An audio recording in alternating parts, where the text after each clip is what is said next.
want to talk about. Let me talk to you. Yeah!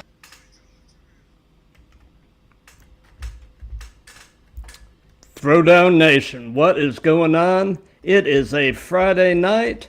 We are rolling on Instagram, YouTube, Twitter/X, Facebook, and Twitch. It is episode 233 of the Throwdown, the community on the interwebs, where we celebrate the art and sport of professional wrestling with a strong focus on the indies. I'm your host, Matt, and today we are headed back yet again to a state that we've spent a lot of time in recently because there is just so much absolutely killer wrestling happening out there. I speak of California. Today, we have with us a guy based in Northern California, not only a wrestler, but a trainer as well. Welcome with me, the Blue Flame, Alpha Zoe. How you doing? What it do? It's all good, man. You know, just another day in paradise. Just got off work. Yeah, but I'm here. How's it going? Gotcha. Man, I'm good. I've been looking forward to this. I've been looking forward to this ever since Big Pusha kind of made the connection between us. Man, I had a good time with him, and I knew I was going to have a good time with you as well. Yeah. My student, Big Pusha Elliott Ray. Yep. You know, also 1/3 of the mob. But you feel me? We just here. We're gonna have a good time. Absolutely. And for those of you watching live, let me direct your attention to the ticker that's running on the bottom of the screen. That contains all, or at least most, of Zoe's social media accounts along with mine. So do us a favor, if you aren't following or subscribed, take the time and go to each of the platforms and do so. It definitely helps both of us. So we'll go ahead and get started with the first and really the most obvious question, and that is, how long have you been wrestling? 11 years. It's going to be 12 years in November on the 14th of this year. So, you know, I got a good decade in and some change. Nice. So November 14th is your wrestling anniversary? Mm-hmm. Well, that's my wife's and my wife's and I wedding anniversary. Oh well, congratulations! So, like, we're gonna be double celebrating. You feel me? Yeah. How about that, man? We've been this year. It'll be 28 years. You got me beat. Got me beat. Dang it. Yeah, a little bit. Damn. A little bit. Damn. But so who actually trained you? My actual trainers were, because I have multiple trainers. My first trainer when I first started was Reggie Bright. He's not a wrestler no more. Right now, he's a full-time father, worker. Shout out Reggie. After that, it was Anton Voorhees. He also teaches at Stoner Brothers, out in Oakland. He's the link to the future is what they like to call him. If you ever got time, look him up. And then there was also Rick Luxury. All three played a very prominent role of making me who I am today. And then I got kind of like in touch with Vinny Massaro. And so whenever I had questions, I would ask him questions and whatnot. So I kind of was under his wing for a little bit. Now I'm kind of just doing my own thing. Gotcha. So you've had quite your fair share of learning trees to sit under. So that's never a bad thing. Oh yeah, no. The wrestling is literally something you have to sit down and learn every single day, no matter how long you've been wrestling. You can have been in the business for 30 years and you're still learning new things. Like Yep. so, Because yeah, it is forever evolving. exactly. So that's what we have to pay close attention to every single day. And in order to make the next generation better, we got to stay on point with everything. Absolutely. So, in the earliest stages of your wrestling training, what would you say was the most challenging aspect of professional wrestling for you to kind of wrap your mind and body around? The mental. The mental aspect, I was going to say learning the roles and bumps, but that was easy. I think the only issue I had with rolls was doing a bill bump, which is a front flip bump, and I always landed on my feet. But other than that, it would be the mental aspect of it because you're learning how to go about life, work, and wrestling, and you kind of have to juggle all that together. And then there's the fatigue aspect of everything, but then you got to tell yourself, I got to keep pushing because this is what I want. And sometimes you feel like you want to give up. Sometimes you just want to be like, nah, I really want this. The whole mental thing is the biggest challenge, and it's still an ongoing thing for a lot of us. That's why we tell everybody wrestling is very hard. It's not even the physical aspect, really, it's the mental aspect. The mental and probably to some extent even the emotional. I mean, Yeah. Yeah. it's a roller coaster. Highest of highs, lowest of lows, and all the emotions that go along with that. So, Yeah, big time. so did you come to professional wrestling with any other type of athletic or other type of martial arts background? Had you done other sports or any other kind of combat sports prior to wrestling? Mm, in the eighth grade, I did Pop Warner football. That's whatever. But I was a dancer before I was a wrestler, like professional wrestling. Then when I got into high school, I became a wrestler, like collegiate wrestler and whatnot. Mm-hmm. And then during that time period of dance, going up into wrestling, I also got into Muay Thai, kickboxing, and jujitsu. So I Nice. have a lot underneath my belt. Gotcha. And Gotcha. yes, yeah. So I've been doing that for about 15, maybe 16 years. Yeah, Mm-hmm. but dancing's been my whole life thing. And acting. I've done acting too. Nice, nice. Yeah. Yeah, several years ago, for a number of years, I actually trained in Brazilian Jiu Jitsu myself and absolutely loved it. I still Oh, yeah. maintain See, to this day that there is no better full body workout than rolling rounds of Jiu Jitsu with folks. I mean, yeah, either that or collegiate wrestling. Because since I did both, yeah. from time to time at my gym at Beyond Limits Muay Thai out in Stockton, well, Lodi. I was helping some of their MMA fighters with their wrestling. Mm-hmm. So I'm just glad that, like, yeah, I can help out with the wrestling. Don't ask me about jujitsu. I only know the basics. I didn't really pay that much close attention to it, but with striking, I helped with that, and with wrestling, I helped with that. So Gotcha, gotcha. So yeah, I'm presuming you've been at least a fan of professional wrestling the majority of your life. Is that pretty accurate? since I was two, from what I was told, I Gotcha. sat down, watched wrestling at the age of two with my older brother, who was 7. Yeah, he was 7 at the time. And my older brother would always put me in wrestling holds and slam me. Yeah, And yeah, that's what older brothers do.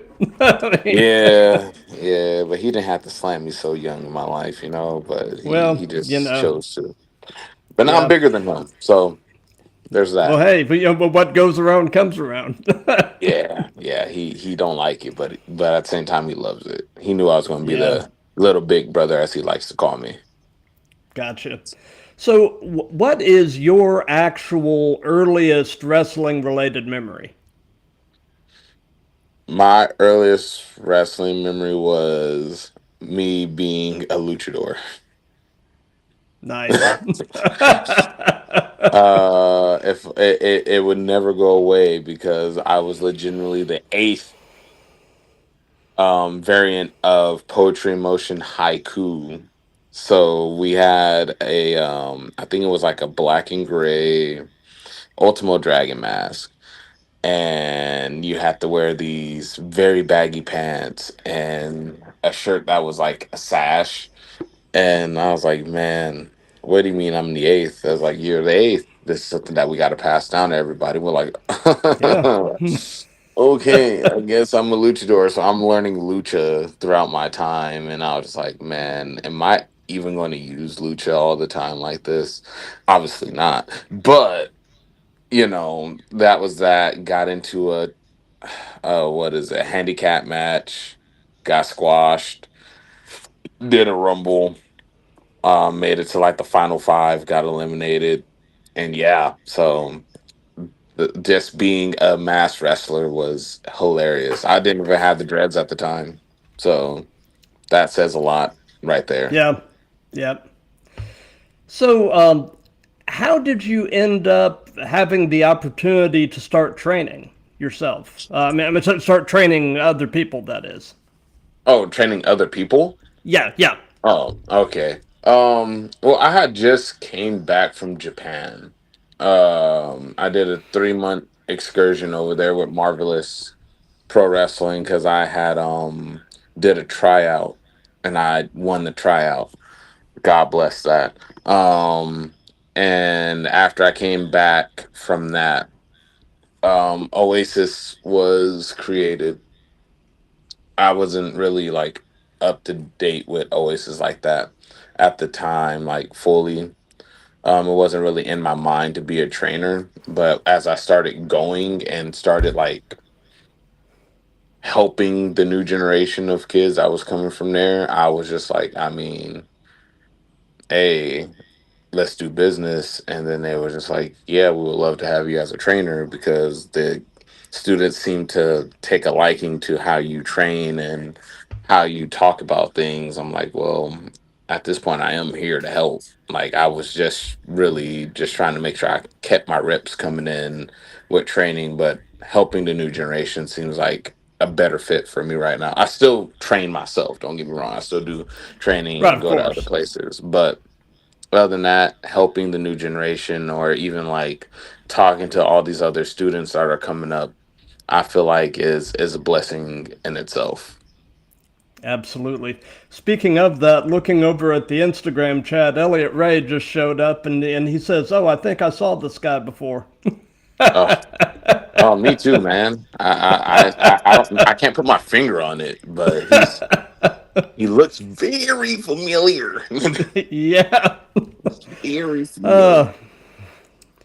So, if you can narrow it down, over the time that you've been functioning as a trainer, what has been your proudest moment as a trainer? My proudest moments was actually just watching some of my students just debut. Like you're not gonna have a great match. You're sometimes gonna have a bad match, but at least you went out there and did what you have to do, and now it's time to learn a little bit more. Or just seeing some of my students actually get out there and make a name for themselves, traveling and whatnot. So there's also that.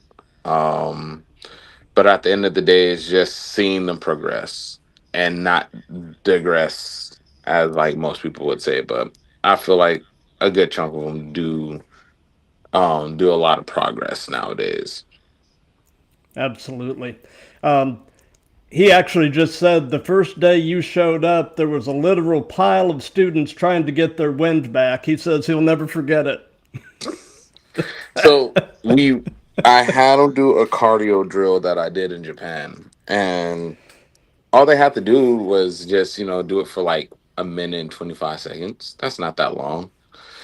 A minute in, they were not functioning anymore. They decided that they wanted to die and sit in the corner, and I was like, oh, all right. So I stopped the timer. I was like, everybody good? Oh, nah, people were throwing up, wondering where they were at. I was just like, yeah, this is what I'm here for. I'm here for the cardio aspect. Y'all need this cardio. Yep. Yep. Yeah. Yep. Yep. As you see, he's alive, so that Yeah. says a lot Yeah. right there. So yeah. Yeah. He didn't die. I mean, he So did choose death, but he decided to live. yeah. Good for Yeah. him.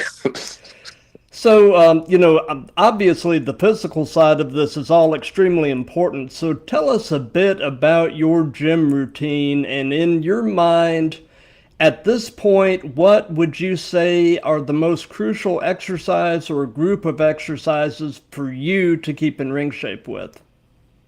Well, for me,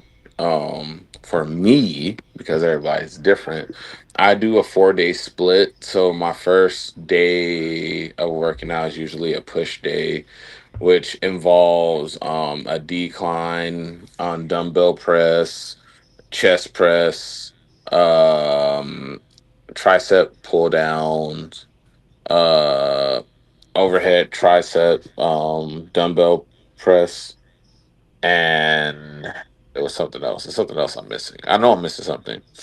There's like two other exercises. I can't really remember them by name, but that, and then there's a pull day the next day, rest on Wednesday, leg day on Thursday, upper body Friday. So, but Thursday also includes my Muay Thai because I do Muay Thai classes on Thursdays. So I work out twice on Thursday. Um, Nice. yeah, so that, and then for me, like working out, yes, it helps, but it's also like doing your diet. If your diet's not right, then you're working out for nothing. Your workout is Right. literally for nothing. So, I eat my overnight oats in the morning. At 12 o'clock, I'll have like a ground turkey wrap with some spinach, cheese, light ranch, and a tortilla wrap. And then for dinner, I'll have ground beef, green beans, s- raw broccoli, and rice. So Nice. if you don't complement your working out with your diet, then you're really just not doing anything special. Like, yeah, you're bulking up a lot, but don't you want to be able to, like, keep a certain physique or reach a certain physique? You don't want to just keep getting big and big and big. Some people want to get small. So right now, like, yeah, I'm doing a cut. So that's my cutting. That, Gotcha. yeah. So, and I don't Gotcha. run. I don't run. I do wrestling training too, but I don't run unless I'm doing wrestling training. I have to do at least 20 20,000 steps or 40,000 steps a day. Yeah. My Gotcha. my nutritionist told me not to run because running actually not just burns fat, but it burns muscle. Shout out to Body Biz, Slex, and Tome Phillips. Both of them are great. If you need anything that's nutritional or try to get into shape, hit them up on Instagram. You'll find them easy. Gotcha. So, away from wrestling, what are some of your hobbies and interests? What do you like to do in whatever spare time you might have? Stay out of trouble. That works. Nah. I outside of wrestling, I literally just play video games or I'm working out. Or I'm helping my family. My family plays an important part of my life, so I'm either with them working out. Um, I hang out with Elliot Ray and DJ Fresh if we're free. If we're all free, sometimes we're not free. Or I just sit down and watch TV. I mean, at this point, I'm 32. Is the outside life even like needed? Not really. It's just there. Or I hang out with Gotcha. my best friend, but he has a baby now, so I barely get to see him. But it's okay. Yeah, I want him to take care of his child. absolutely. Yes. Absolutely. Yeah, the other day, just a couple of episodes ago, I actually had J2 Mattioli on the show, and he said to tell you hello. Oh, He said that he's wrestled you in the past. So yes. I wrestled him like I think a year ago at his compound. So yeah, that was fun. yeah, I damn near killed him, but it's okay. He's alive. yeah, yep. He's a good dude. Yeah. Had a good conversation with him. So outside of wrestling, what person inspires you the most and why? Um, It would have to be probably two separate people. Okay. Um, it would be my grandfather and my late stepdad.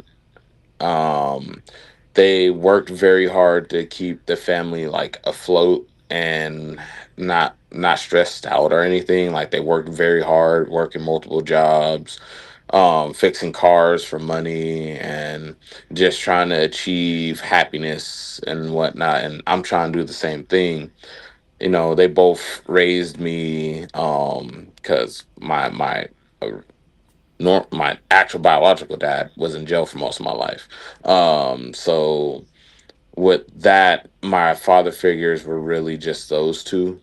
Um, they taught me how to just work hard and to keep going and never quitting, which is why, like, if you ask Elliot Ray, you'll tell me to go rest, and you'll hear me say, "I don't want to rest. I got stuff that I got to do." Like, and he'll just complain, but it's all right. That's just how I was Well, raised, you know. that's called work ethic. You know. Yeah. And then like even like my wrestling coach back in high school, just becoming a professional wrestler, and he's a I mean not professional but collegiate wrestler, and him being a Marine, he made sure that if we worked hard, we will always make it to our goals. So he was just on us so much to the point to where like I damn near became a robot. And I was just like, yeah, now I got to keep going. I got to keep going. I don't stop. Like, I sometimes you won't see me sleep for like a day, but you know, sometimes I do take time to myself to go to sleep. You know, I do get my Yeah. rest, but at the end of the day, it's just hard work. Just keep going. Don't stop until you actually reach 100% happiness, which is hard to do. But I will eventually make that dream come true for me and my family. Gotcha. Looking over at the Instagram chat, D Rogue One has popped in and says hello to you. Oh, what's up, Derek? So they say that the best wrestling personas are usually yourself, kind of turned up to 11. So tell us about in ring Alpha Zoe and kind of compare and contrast him with everyday you. I mean, no rest, always working harder than usual, trying to be, trying to, not even trying, just being one of the best in the business at this point. Um, Obviously, being called the Blue Flame, besides it being a homage to my stepdad, whose nickname was Flame, it also shows that, like, I am the fire that's still burning in the West Coast, regardless of what happens. Like if somebody decides to retire, I'm the one that's gonna always step up and be the front man for everything. Um, West Coast Pro, Oasis, anywhere at this point. Like when you see that I'm on the card, you know something's about to go down. I'm obviously no nonsense. I use my Muay Thai and my wrestling. My collegiate wrestling background is there too, but at the same time, like, you, in order to beat me, you have to kill me, and my fire never dies out. So, good luck with that. If you do beat me, congratulations. I allowed you to live.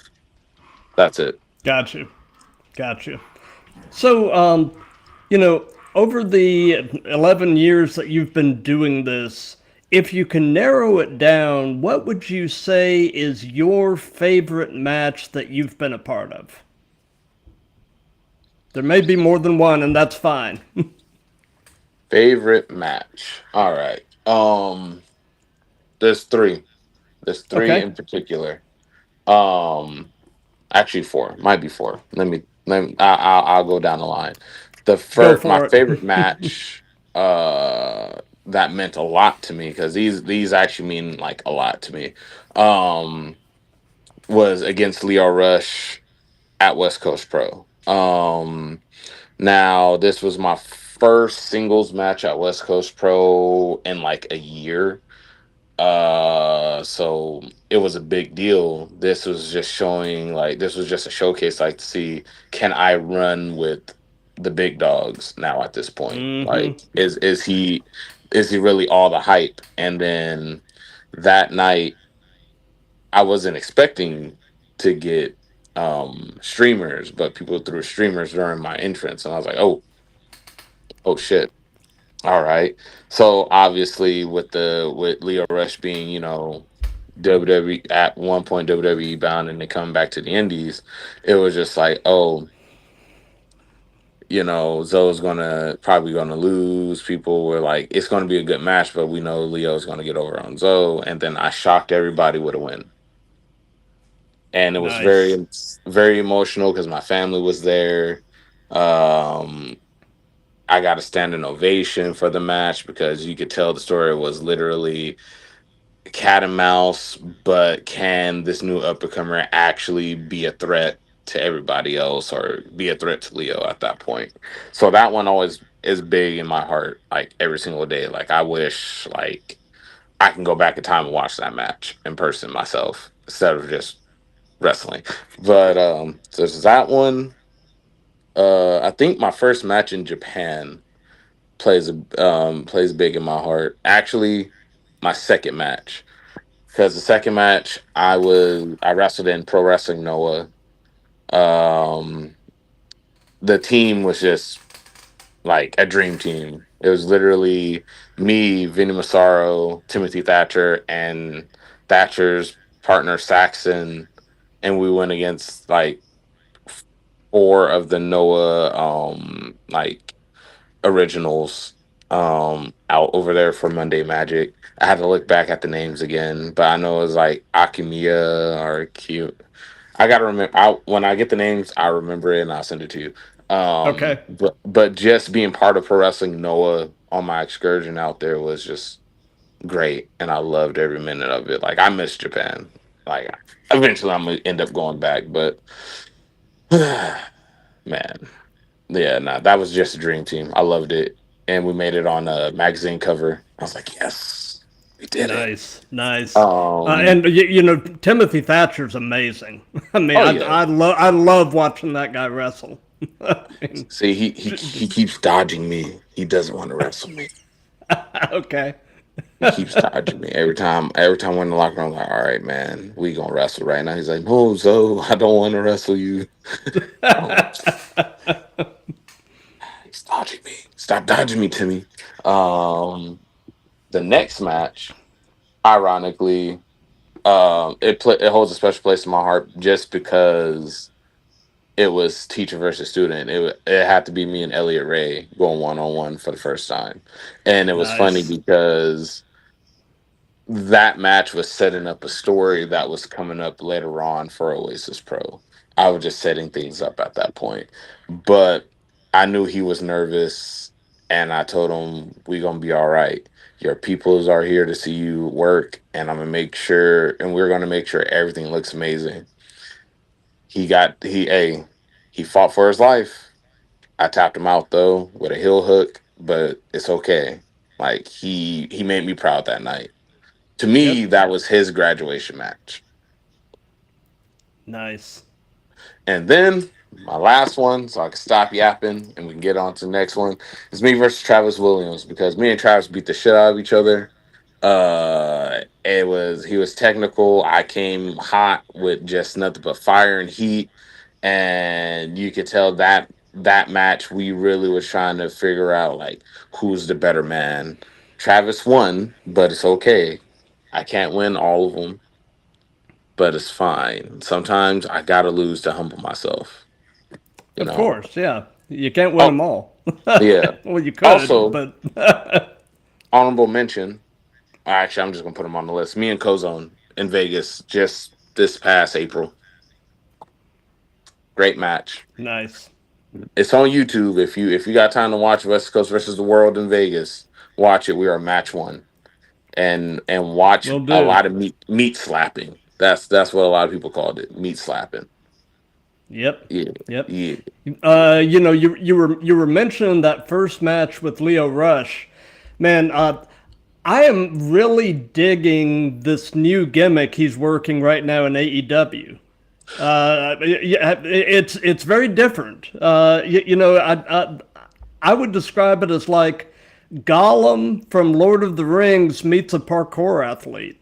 I mean, Hey, all I'm gonna say is he had this in his back pocket for a minute. So, like really? the Blackheart gimmick has Yeah. always been there, but it never made its way onto TV, and it finally made it. And now it is one of the most beloved characters you'll ever see in your life because the moment you hear it was him, and you're just like, oh no, he's here. Yeah. Like even Bobby Lashley had to like do a double take, like, oh nah, let me get the fuck up out of here. Like, yes. Yes. And I'm Yep, glad yep, yep. Leo's doing it. Leo's my homie. I'm glad that his gimmick is getting the big push at it. That is well deserved. He is very, you know, his imagination just runs so wild. Like he has so many things that he can do, and the fact that he's showcasing it now, like even harder on AEW, is amazing. Absolutely. So, you've been doing this a while, obviously, as both a trainer, and I'm sure between the two, you've probably developed a number of these. But what would you say is your biggest wrestling related pet peeve? My pet peeve is not going to training.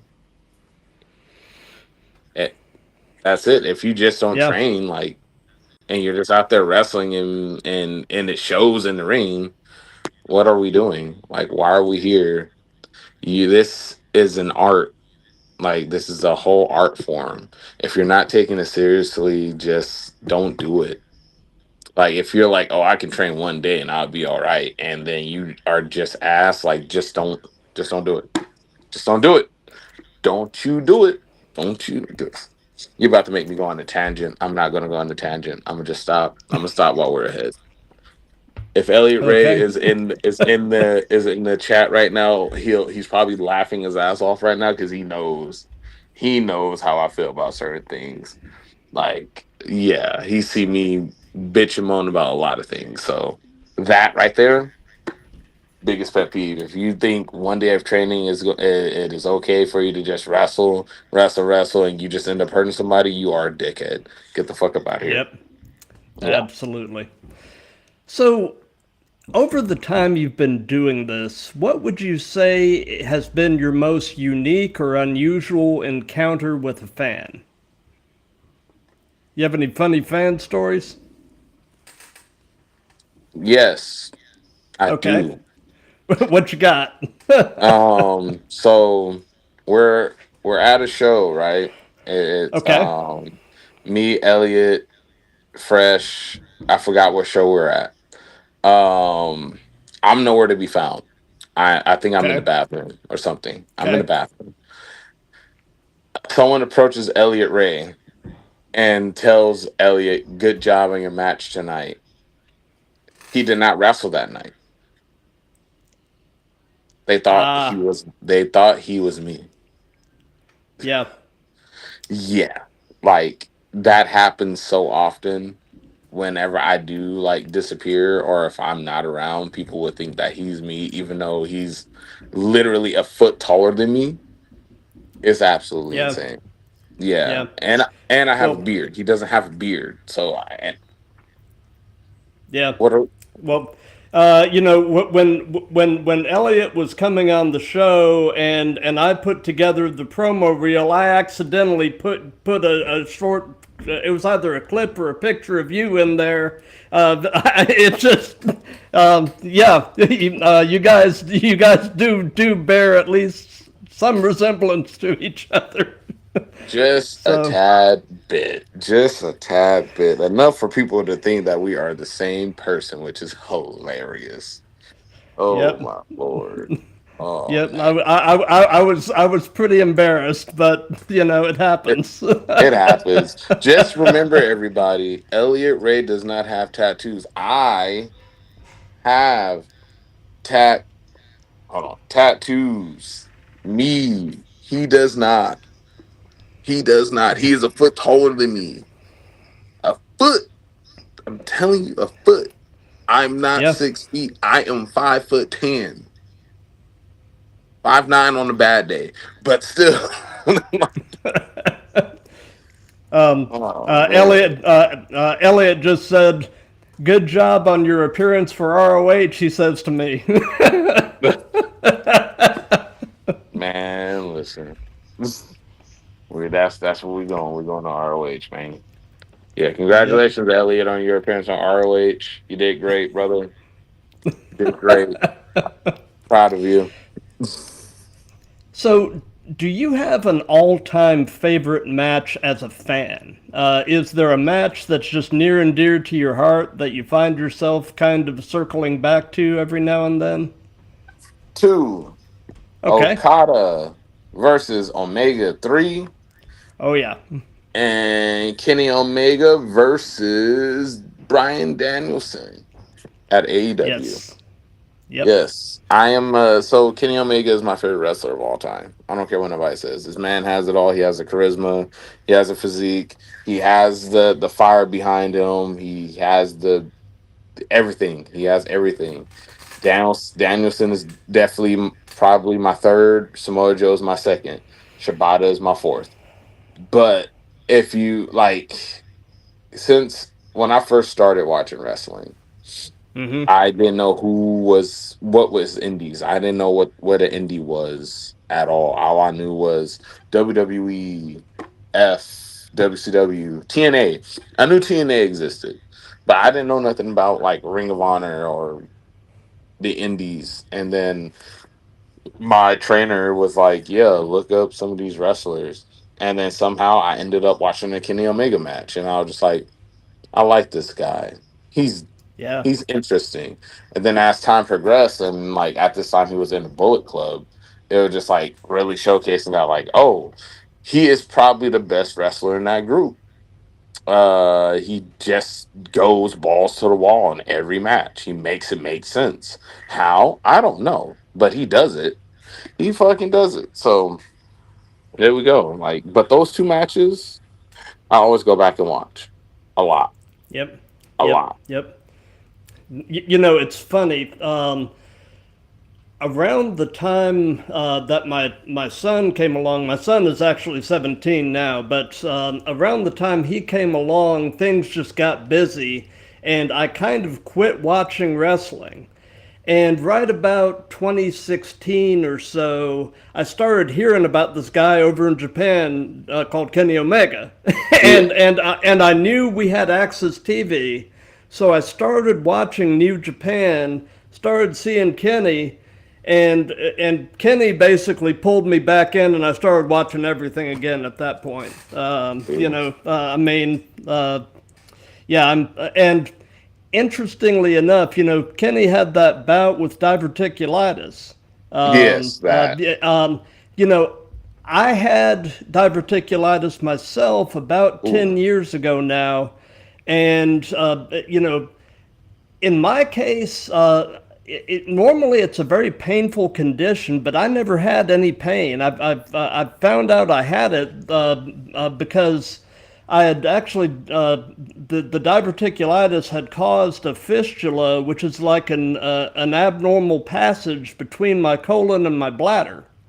yeah, Uh, so so anyway, I ended up having surgery unexpectedly, and they took out about 3 feet of my colon. But I mean, with some minor dietary changes, I've been fine for the last 10 years. But I feel some kinship with Kenny because we've both been through it. oh yeah, yeah. But That was actually crazy when that was announced. I was like, yeah, we don't know if he's gonna come back the same. And then yeah, he still wrestles the same. It has not changed. yeah, So yeah, absolutely. as I said, So anything's possible if you put your mind to it. yep.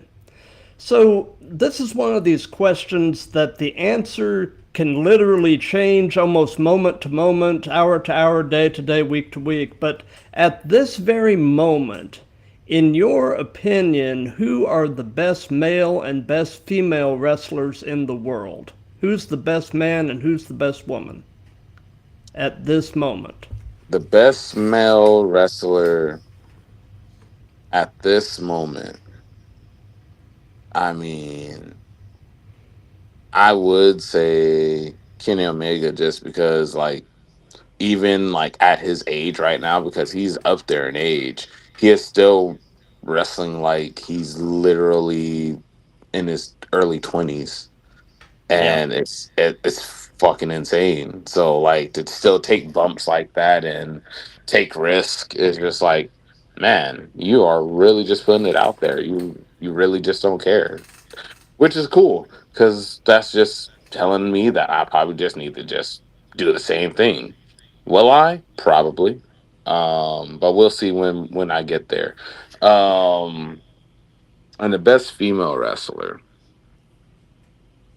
mm, of all time, I'm giving it to Chigusa Nagayo. She is the owner of Marvelous Pro Wrestling out in Japan.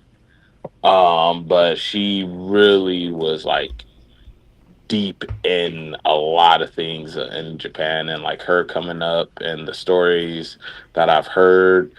Like, I don't even want to go into that. I would rather you watch it. I'm pretty sure that the documentary is on YouTube. Just look up Chigusa Nagayo and a documentary, and you'll see all the shit that she's been through. Like, so God bless her. She's basically my mom. So like I love her dearly, but she really got busy in that ring. I'm gonna tell you that much right now. Gotcha.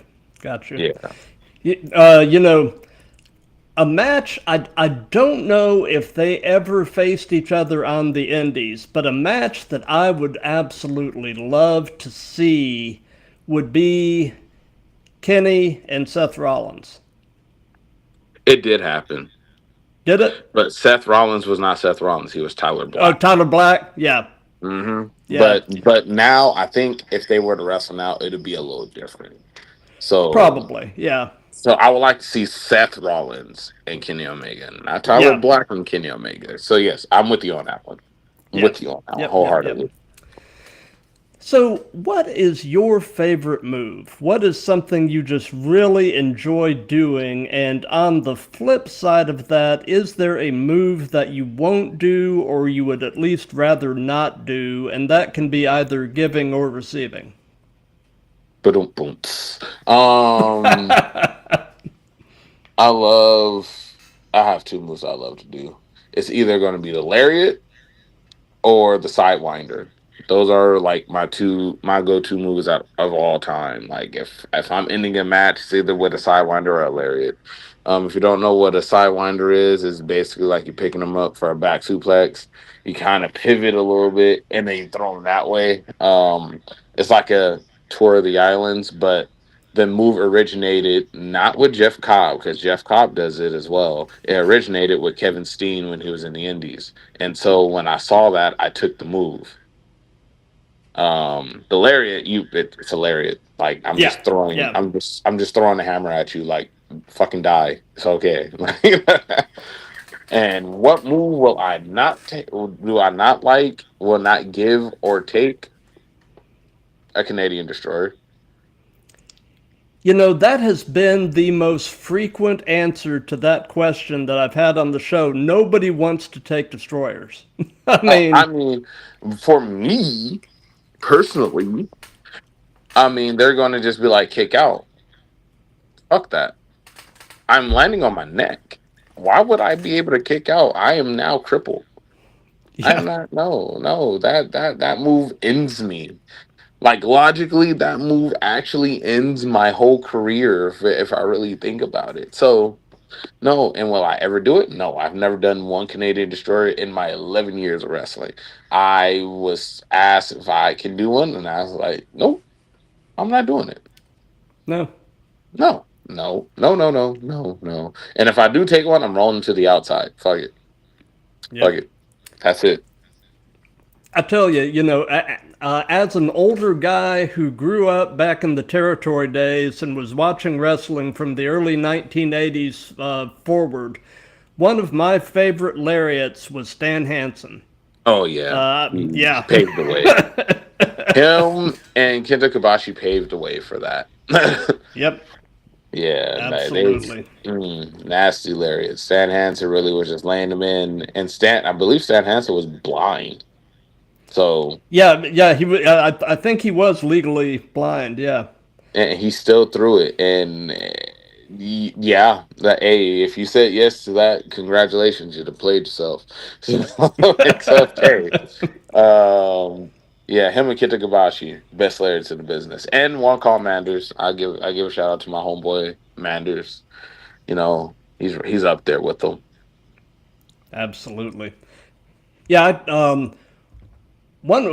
One of my favorite matches was actually the match Stan Hansen had with Vader. That was wild. Oh my lord, that was just a snug fest, and I'm a blind snug fest. That is Yep. absolutely insane. I remember Yep. watching that match and going, "Yeah, they don't care about the world being right now. They just said, fuck it, we're just going to take each other's heads off. Y'all do that. Yep. Y'all do Yep. that. I'm here for it. I'm gonna get the popcorn and watch. Just don't do it to me. Just don't do it to Ab- me. Mm-mm. absolutely. Mm-mm.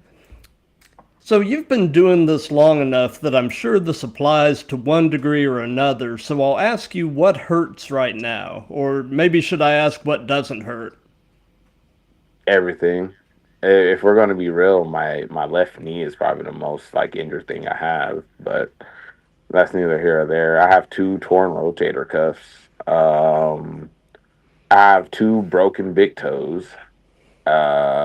Yeah, yeah, and my neck cracks every like 5 minutes. I have back problems. So yes, everything hurts. Yeah. Even Yep. Yep. my Yep. thumb hurts. Yeah, there you go. Actually, my ring finger right here, there is Mm-hmm. definitely something wrong with it because there's always like a sharp pain inside of it. So Oh. yeah, I don't know. So I just tape it up. I So just don't. you don't really know what you did to it? Mm-mm. Yeah. Yeah. I have no idea. Most of the injuries So I have no idea what happened. yeah. Yeah. So over the 11 years you've been doing this, what would you say is the worst bump you have taken? The worst bump I have taken. That's a good question. I don't think I've taken that many bad bumps, honestly. I think just a It's snap. just kind of a cumulative thing. You end up beat up. Yeah, it's just like there has not been one bad, but what? No, no, no. I forgot who did it, but I got power bombed, and they threw me right on my neck. I forgot who did that, but that wasn't fun. It wasn't Elliot Ray. Huh? It wasn't Elliot Ray. No, no, no. It wasn't. But I can't remember. Obviously, if I can't remember, that means I must have blacked out that whole match out of my mind because that was just a horrid day. I just remember taking a power bomb and being like, and there goes my neck. Yep. Yeah, So, knowing everything you know at this point in your life, if you could give any advice to your younger self, what would it be? follow your dreams. That's it. There's Love it, nothing much man. more. Nothing much Love more it. I could say because I'm pretty sure little me right now is probably doing cartwheels at this moment, just realizing that he became a professional wrestler and got to travel all over the place, go to Japan and yeah, and then just enjoy it. Coming up as a little black kid from Oakland, California, you never think like, oh, I'm just going to become a pro wrestler and make it a living.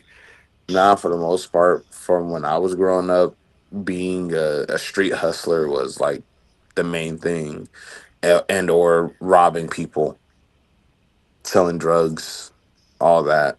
So, I mean, just seeing where I came from to where I'm at now, it shows that like you really can live your dream and you can make it into something.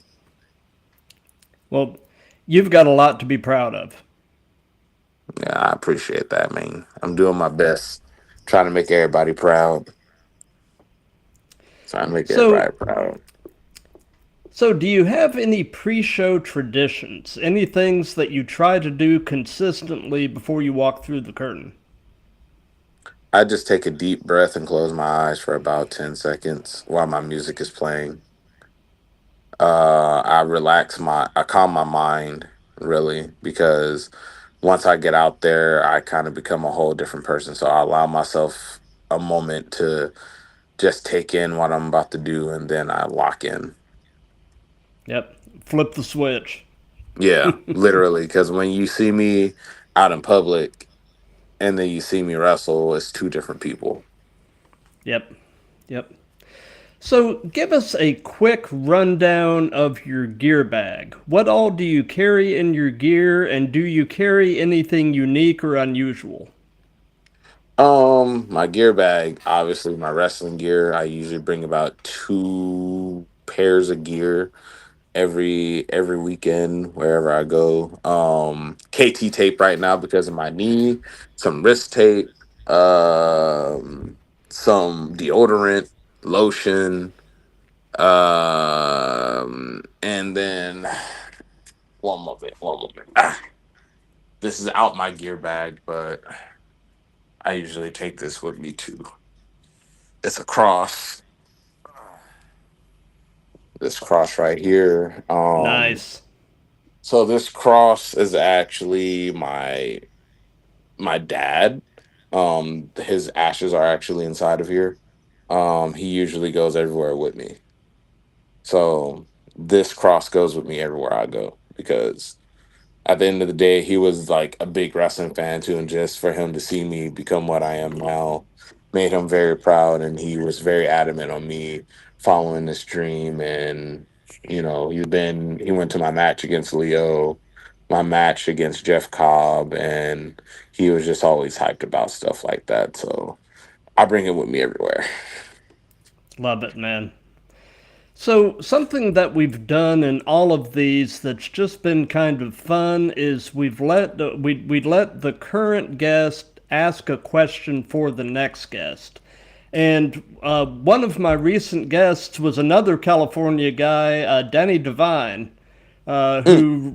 runs Millennium Pro down in the Los Angeles area. Yeah, I met And Danny.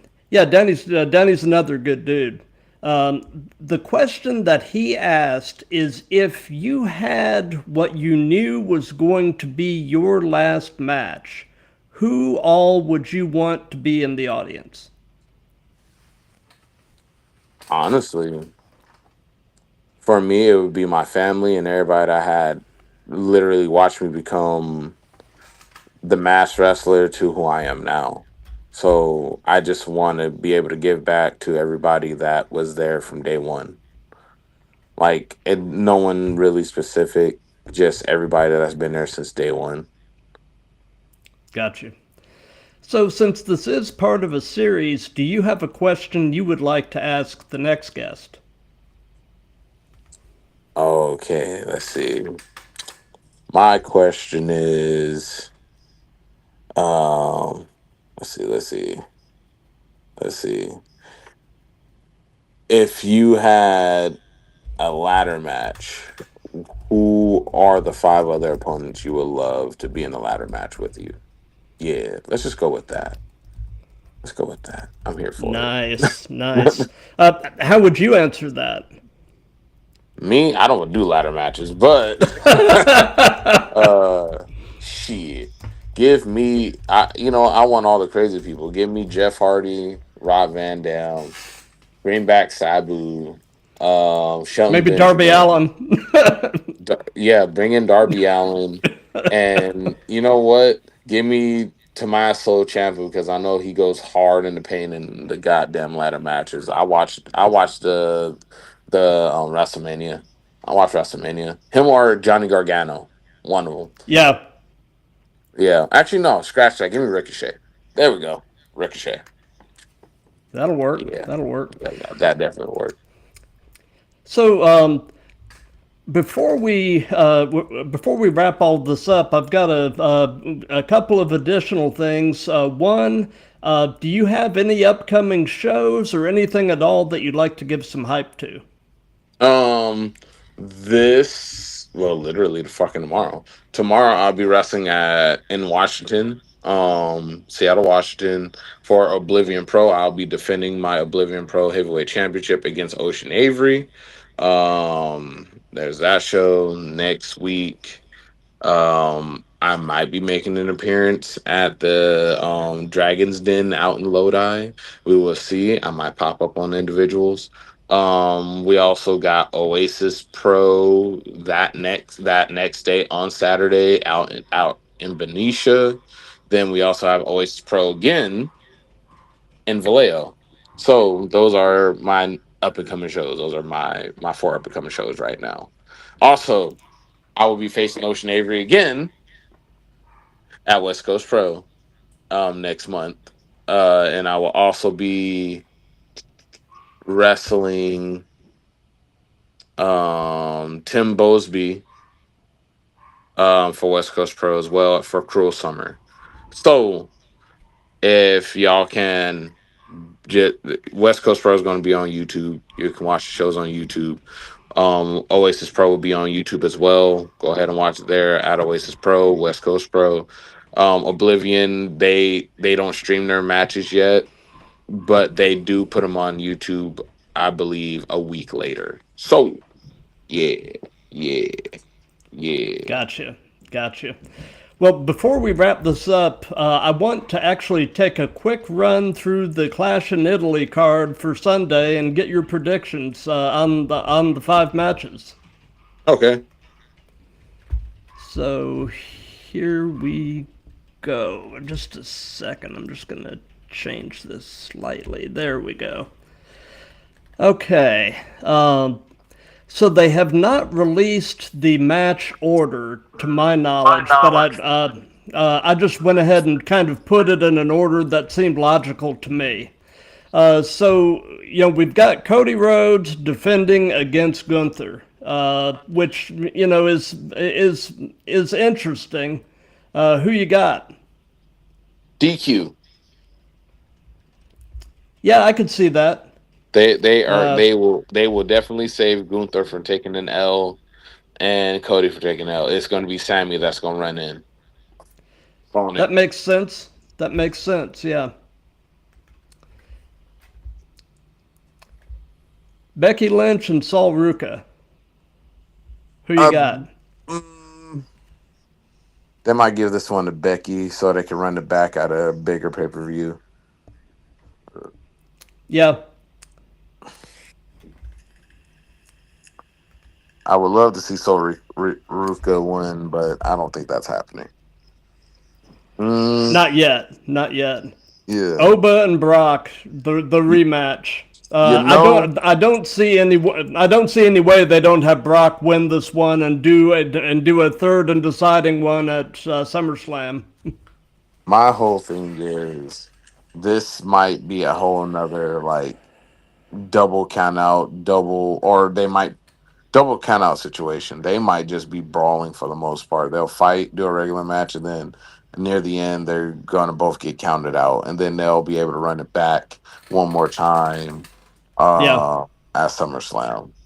yeah. They could do that or double disqualification or who knows. Yeah. I want Over to win, but, that's just me. Yeah. So Rhea Mm. Ripley and Jade Cargill. I want to give it to Rhea, but I feel like Jade is going to end up doing some sneaky shit to get the win. Yeah, I agree.